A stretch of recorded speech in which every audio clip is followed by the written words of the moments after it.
Hello guys, আবার একটা নতুন ব্লগে তোমাদের জানাই ওয়েলকাম। আগের বার না আমাদের আম গাছে অনেক আম হয়েছিল, কিন্তু এবারে অনেক অল্প আম হয়েছে।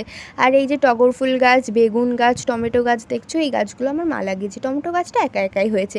আর দুপুরবেলার খাবার দাবার বলতে ছিল যে তেলাপিয়া মাছের ঝাল, টক ডাল, আলু ভাতে আর ভাত, যেটা খেতে কিন্তু বেস্ট লাগে গরমকালে। আর তারপর একটু নেল পলিশ পরলাম, দিয়ে দুপুরবেলা খাওয়া দাওয়ার পরে খেলাম হচ্ছে ঠান্ডা ঠান্ডা বরফ জল, দিয়ে ঘুমিয়ে পড়েছিলাম।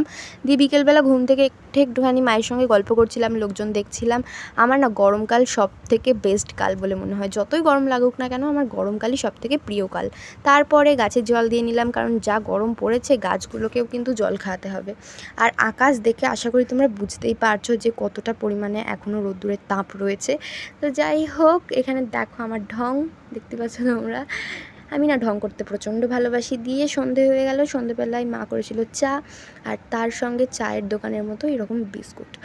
আর যেহেতু আজকে দুপুরবেলা থেকে ব্লগটা স্টার্ট করেছি, তাই সকালটা আমি কীভাবে কাটাই সেটাই তোমাদের সঙ্গে শেয়ার করে দিলাম পরের দিনের ব্রাশ করা থেকে।